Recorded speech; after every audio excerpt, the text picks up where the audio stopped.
speaker today is Rabbi Dr.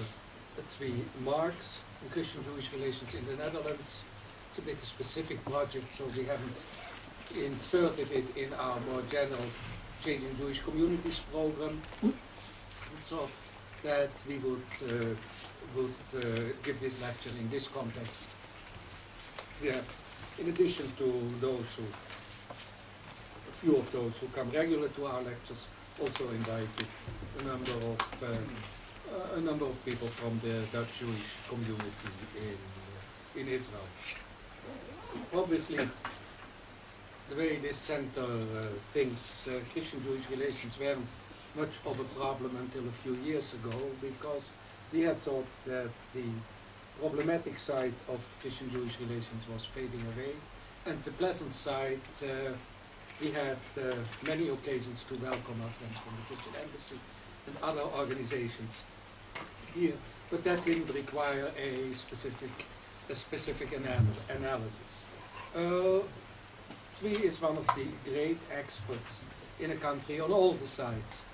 The interest is in the Jewish community, and he has prepared for you a two-sided summary of the subjects he will briefly touch upon.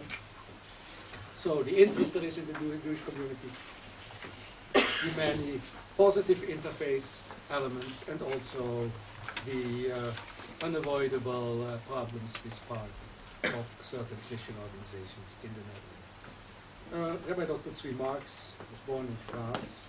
I cannot say by accident, but he stayed there. His parents were not French, and he hasn't lived there only for a very, very short time. He's an American who has a Ph.D. who was ordained at Yeshiva University, who has written an extremely important book on how the halakha looks at disability, as far as I recall, it was published by Princeton University Press. Right? An English publisher. It was Boston University. Boston University. Oh. At least the country was right. And he did, that's based on your Ph.D. which you did at the Catholic University in Utrecht.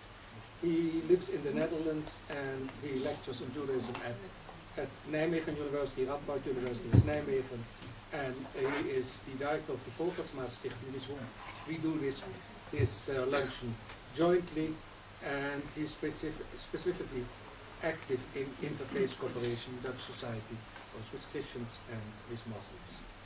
And I think I should let you speak here, and then you can also refer to what your institute does, what is so unique about it.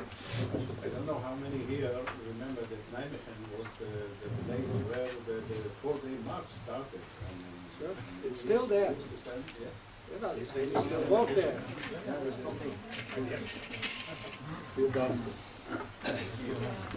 Thank you. Thank you very much. Goedemiddag iedereen that speaks Dutch. I'm very pleased to be able to represent my institute, the Folkertsma Institute for Talmud. Sounds strange, the Talmudic Institute in the Netherlands, in the city of Hilversum, to be able to work together with Dr. Gersenthal and other colleagues here, Daniel Dijker, to have an occasion to share for a short period of time some reflections of an outsider. I am an outsider in Nederland. In fact, one of the editors of the New Israel Weekblad, Kasuto, she came after Tamara Benima, she once said, you know what you are, Tzvi, you're the official outsider. And I was complimented when she said that, because the Dutch Jewish community has its own problems of its own, self-understanding, and that's bound up with the self-understanding of the Christian Dutch community. And this is what I would like to focus upon today. I'll give you an outline, and I realize that I'm not going to go through all the points. I want to choose, because they'll come up in the discussion, which we're supposed to have.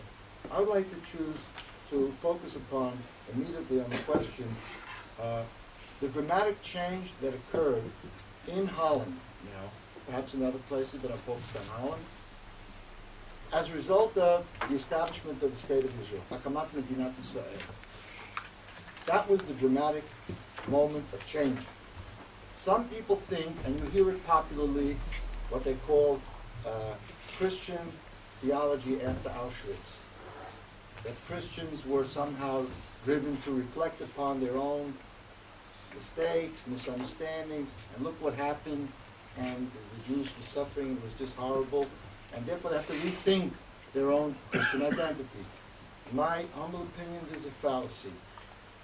I've checked my humble opinion with some historians in Holland, namely Professor Hans Janssen, not the Arabist, but the theologian who teaches in Brussels and who was also a researcher at the Simon Wiesenthal Center in Brussels. He received an award from the World Zionist Organization for his research recently. He has written a definitive work in Holland. It's called the Christelijke Theologie na Auschwitz, Christian Theology After Auschwitz. It's a standard work. It's 2 thick volumes. And I asked him, because he doesn't live that far from where I live. He lives in Heusden. I said, am I right in thinking that the interest in the Holocaust in the Christian community occurred after the establishment of the State of Israel? Or was that just a wild speculation? He said, you're absolutely right. Because when you look at the years when people start to write about the Holocaust and how it undermines the kind of religion we have, this attention to the Holocaust occurred only after there was a new reality, which was the real shock, the undigestible shock to Christian theology. And I'd like to explain this point because it's the key to everything else that follows in this discussion. For, let's say roughly, since Augustine anyway, but perhaps even earlier, the standard explanation from the Christian side of why the Jews were in exile was that we had not accepted Jesus and we had not accepted the Christian faith, and therefore God had rejected us permanently until we become Christians. And that's why we were in exile. This is the Christian interpretation of the Jewish exile. The Galut. It's God's permanent punishment for our not accepting Jesus.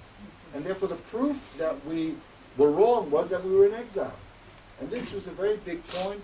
Perhaps some of you remember that when Pope, I think Pius X, was approached by Theodor Herzl in 1904 to support his efforts to create a Zionist reality, the Pope said, how could I do that? You can only come back to Israel if you become Christians. In other words, it was a contradiction to his own theology that Jewish diaspora and Jewish suffering, if not extermination, but at least suffering, was a necessary feature of and a proof of the historic proof of the correctness of Christianity. And since it was such a long period, of course, you can understand how deeply ingrained this became in Christian thinkers. You find it repeated over and over again in the church fathers, later preachers, and it's up to the modern time. And what happened suddenly? Suddenly this belief was debunked by the establishment of the State of Israel. Now initially, it wasn't digested as being a theologically meaningful change in history. It remained simply, okay, Europeans want to rescue 100, 250,000 Jews, so they have to have a place. It was denied that it had a theological significance, the return of the Jewish people to Eretz Israel. So it was a colonial activity. The Americans, it was what was Bevin said, yeah, the Americans want to recognize Israel because they don't want the Jews in their own country. That kind of language. So it took, I would say, roughly from 48 till the Six-Day War, until it sunk in that this wasn't some temporary rescue measure. It wasn't a miklat. Eretz Israel wasn't a miklat. It was, in fact, the realization of a constitutive component of Jewish identity. But if that's true, imagine, I tell my Christian comrades, and I teach priests and ministers, and I have many for Lehrhausen, and we're very, we know each other well. I said to them, I sympathize with your dilemma, because suddenly they're thrown onto the question, who am I as a Christian if Israel is really Israel? Because they were the new Israel. They were the true Israel, and we were rejected. The return to history in here, and the accepting that that return had a theological meaning, not just a colonial meaning, this forced a rethinking of Christian identity. In 1994, I believe, the Catholic Church officially, through the Holy See, acknowledged not the de facto state of Israel, but the theological state of Israel. I was present when Yossi Beilin hosted cardinals from Rome, and they came with the official activity at the Rome Hotel. And I asked the question of Rabbi David Rosen, who is, as you know, the head of the Ichki, and I asked some of the cardinals, did I understand correctly? This is not just a de jure, this is a theological moment. Yes, you understood correctly, because the Holy See is not a political arm, it is a religious presence of the church as meaning that there's a deep theological shift that occurred. And then that filtered down, began to filter down through all the lower pathways, and the process is only yet begun. The same thing happened on the Protestant auspices. The recognition that the state of Israel meant there was that God, this is the language that is used by theologians, God does not retract his promises. He promised us this land, you see it's true. But then, dear friends, it becomes an identity crisis for Christianity everywhere, but also in the Netherlands. Then what are we as Christians? And as a result of that, in order to understand that, they went back to the roots, to restudy. This is one of the deepest motivations to study Judaism. If you look on your page, point 3b, I call it What Motivates Christians to Study Judaism. The institute that I represent was founded by Professor Yehuda Ashkenazi as a means by which he can make Judaism accessible to Christians and Jews and Christians in the Netherlands who were interested to understand what Judaism was about. Out of that effort, where there's a library today of 8,000 books of Judaica, we're coming into the digital world on the national network in process, through the Morrow funds, through courses that we offered, through conferences that we sponsored, and most especially through Lehrhausen, which is a term from Franz Rosenzweig, Lehrhaus in Deutsch, becomes Lehrhaus in Nederland, which is what you would call a study group.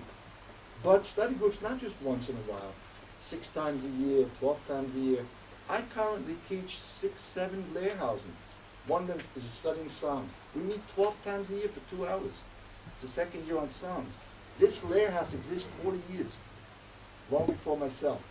I teach 2 Lehrhausen with ministers. I help them study the text they have to preach on, out of the Old Testament. I show them how Jews study those texts. So I use the Rosenberg Judaica series. But most interestingly, they asked me to help them understand the New Testament text.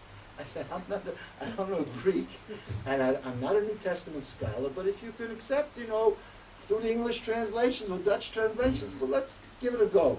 So we're there studying the New Testament from a Jewish perspective, let's say, and then there's surprises come up. Where is this? Why is this so important? And here I tried to list what the reasons are. So I gave you 6, 7 points here.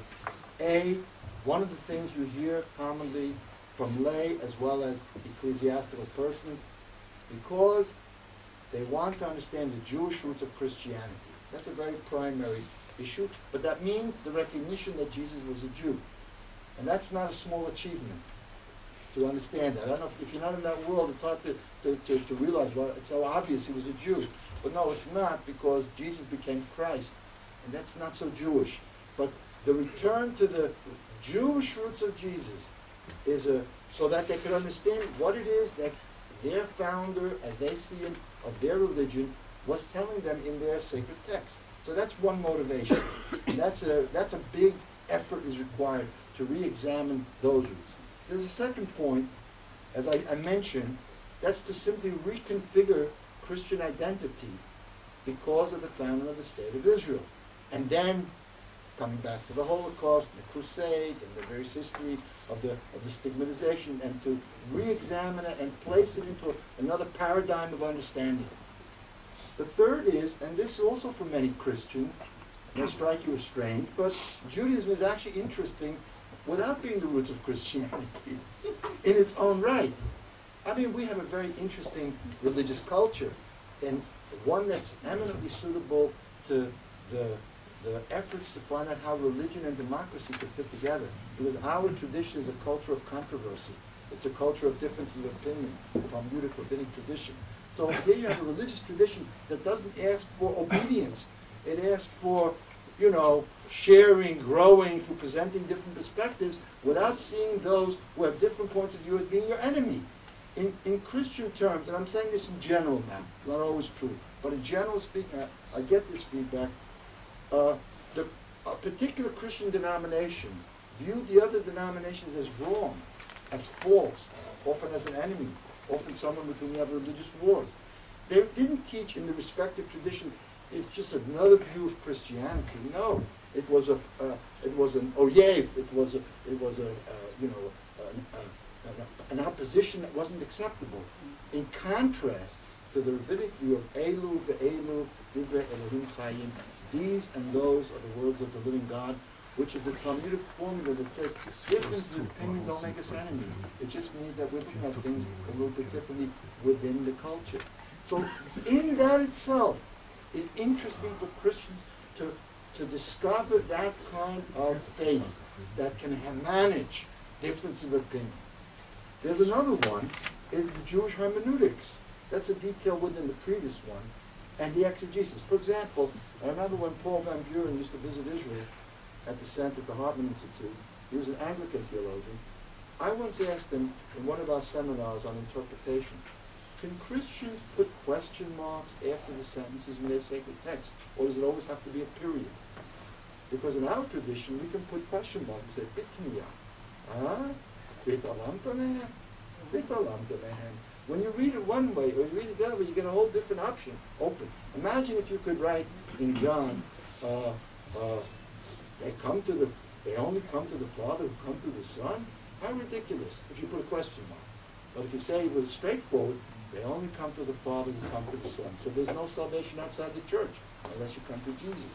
But if you wanted to live in a pluralistic world and Christianity was looking for direction, here you have a hermeneutic tool that you can learn from Judaism, which might open new doors of understanding. Furthermore, some Christians, aside from whether it's Jewish or Christian, they feel that they've lost their anchors, whether it's in the churches or in Christianity per se, and they're looking for new ways of anchoring themselves. I experienced this in particular at these, what they call Vieren and Lehren weekends, which is Shabbatonim. We get together on Friday before Shabbat until Sunday midday, where we have Jewish and the Christian Sunday, we have Shabbat, and you get 80, 90 people. This is sponsored by the Interfaith Association. You get a proportion of about, 10% Jews and 90% Christians, but the Christians that come, what is it they're looking for? It's not just the intellectual experience. They're looking for spiritual warmth or alternative. It's not that they want to become Jewish, but they want to have the ambiance. And because people are spiritual, even though the churches are running empty, but the spiritual needs are not running empty, they're just looking for alternatives, and that's one of them. Judaism provides for some Christians such alternatives. Further, some Christians, such as the Christians for Israel, who support Israel very strongly, nevertheless, they study Judaism in order to confirm the Christian messianic hope of Christianity, and they want to understand it better in the Tanakh. They want to confirm their aspirations within the Jewish roots, so they can do it if they have a better understanding of those roots. I get that regularly. I feel that, let's say, that strain when I'm asked to give a lecture, say, on Jewish messianism, or not so long ago, I was asked to speak how Jews view Jesus. So, there's invariably be someone that will get up and will explain to you and try to tell me the truth about it. And I say, you weren't invited to give the lecture, I was. But they're there to give me a lecture and to give me the insight that apparently they feel I'm lacking. There is that trend as well, and even though, and I don't mind that, even though they support the state of Israel in its efforts, sometimes without question, but in the long-term perspective, it's for them a Christian undertaking, however they interpret that theology. Finally, there is the study of Judaism in the universities, which is then part of the the new kind of programs that they call world religions, where Judaism is one of the world religions, Buddhism, Hinduism, Christianity, Islam, and so forth. So that becomes a subject of interest. I teach in the University of Nijmegen under those auspices. And so, of course, in that interest, when I say to people, how would you characterize Judaism in one word? So you usually get law, rules, Shabbat, dietary laws, things like that. I say, yeah, it's true. But so they say, so how would you summarize it? I said, me? Love. What? That's Christianity. I said, good morning. You should love the Lord your God. You should love your neighbor as yourself. You should love a stranger. What happened? Moses read Matthew? No. Matthew read Moses. and that's a shocker. And so the universities are discovering that Judaism is a much larger reality that's worth academic interest than what they've been given in their, Christian upbringing. Finally, and I think this is not a trivial motivation, the study of Judaism under Christians comes as an act of tshuva, an act of reconciliation. That it's a feeling, we're studying Judaism in order to perpetuate something that was destroyed, that we feel responsible for, not guilty, but we want to do something. We want to create some positive continuity for this great culture. So by studying Judaism, they become, so to speak, the representatives of all those Jews that couldn't do it. And it's not just in the study of Judaism, it's in the support of institutions. Suddenly you have synagogues being built which have no Jews in them. The synagogue up the dike, for example, which is in Sliedrecht. I know Ruth de Young and her husband, Abba de Young. They have this synagogue that was built on a dike, and there's no Jews in the neighborhood, not a one. And the city wanted to broaden the dike, so they had to remove the synagogue. It was from the 18th century or something. So they got a committee together, mostly comprised of non-Jews, to save the synagogue. Why did they want to save the synagogue? Not like they had a minion there, no. So they labeled all the techels, the pieces, put it in boxes, and a few years later, when tiles, and a few years later, when you see how assimilated I am, I forgot the word in English. And so they after they fixed the dike, they unpacked it, rebuilt it. It was one big summer, and the former ambassador Eitan Margalit was present at an all-day celebration. I've read the Megillah there a few times on Purim, and I've given a few lectures about Pesach, and they have culture programs. They have a Jewish inner board and have a large non-Jewish outer board. Why does that synagogue exist? The answer is it's part of many, many projects of reconstituting Jewish continuity where the Jews no longer are. So I see that as an important component of the renewed interest of Christians in Judaism. I want to conclude with the problem that the State of Israel presents to this very smooth project. If the State of Israel would be the vision of Isaiah, where the lamb is lying down with the lion, hey, we wouldn't have this discussion. But what happens is that the real Israel is a human reality. It's a state. A state is not a synagogue. A state is not a bar mitzvah celebration. A state is not a youth movement. A state is not a summer camp. It's not a federation movement. It's not a reading club. It's a state. It's the most comprehensive reality where the good and the bad, the imperfect, the stresses, war and peace are being struggled. And that reality clashes with the reality of Israel that you find in the Holy Scriptures. Yerushalayim ki ir shechuba lo yachdav. Yerushalayim habenu ya lo nebnei Akiva ki ir shechuba lo yachdav. Jerusalem, in Psalm 122, the city that is built, that is connected together. Chubra, connected together. And so the Midrash says chubra from the word chaver. Everybody's friends with one another. We're all friends in Jerusalem. So I say, that's the vision. What's the reality? And then that stress creates a dilemma for the churches and the church organizations that when they were still in the euphoria of the original founding of the state, or when we had the 67 war, suddenly they became aware of the complexity with the Palestinians and the mistakes that Israel makes and the mistakes that the Palestinians made. That's a very complicated thing to digest in your theology when you're not living here. So what happens? Torn between their religious commitment to Israel, what they call the Unapproachable Verbundenheit, I mentioned it, on the second page, point 4, the theology of Unapproachable verbondenheid. It's very difficult to translate the word Unapproachable. Can't give it up. Like, how do you say it in English? I translated it, the irreversible, unbreakable bond with Israel. That's a theological, it's an article of the Synod of the Protestant Church. And that article means that the church has to substantiate its bond to the people of Israel.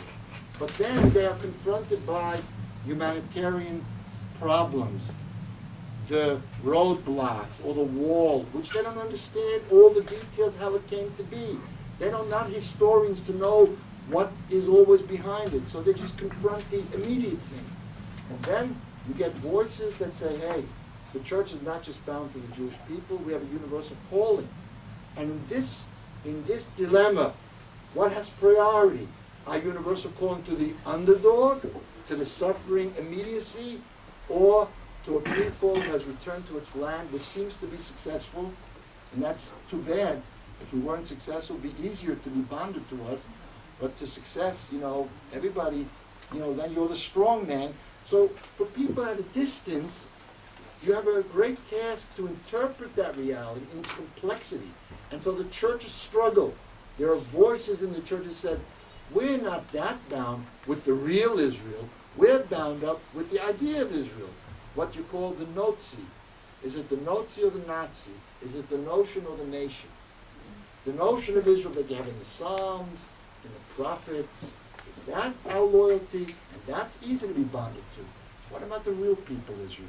Can you be bonded to them? At a recent conference about 1.5 years ago, they in the Protestant church's bulletin that they give out about Israel in support of this Unapproachable verbondenheid, the authors wrote about the book of Joshua as showing a dilemma. The book of Joshua is about the conquering. In a lecture to that group, I said, it's the wrong book. You have the wrong paradigm. Because the book of Joshua doesn't reflect the modern way that we came back to Israel. It's the book of Ezra. The book of Ezra and Nehemiah. Because that's like the United Nations or the international community agreeing that the Jews can come back without an army, which was the original intention also. But then you have to have read the book of Ezra and Nehemiah. So I have to teach them the book of Ezra and Nehemiah as Christians so I could explain to them that the paradigm, they got the wrong paradigm. And the confusion, because the theologians on the Christian side don't know which way to go, leads to the strengthening of voices like the United Civilians for Peace, which send observers to Israel and then report back to the churches how Palestinians are treated at the roadblocks, or they bring speakers like Uri Avnevi to represent the Jewish voice. There's nothing wrong with bringing Uri Avnevi, but bring other voices as well, so you get the picture. So they are caught, honest people, good people, are caught in a dilemma of not understanding the depth of the complexity. This gets translated into religious terms, and so the original euphoria, which you mentioned, where the state of Israel was seen as a natural object of support, suddenly becomes a problem that's hard to digest.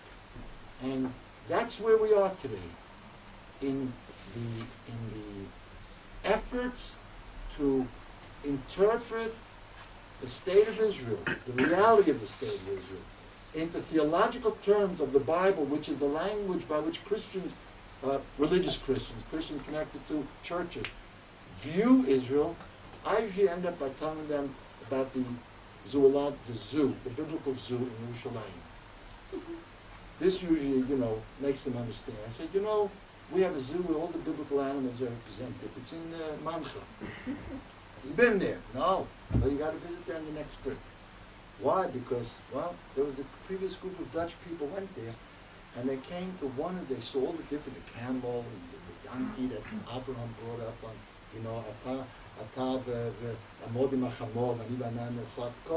you stay here with the donkey, and you have the camels, and you have the horses, and then finally you have the Isaiah cage, where you have the leopard and the lamb together in the cage, peacefully dwelling there. That's the messianic cage.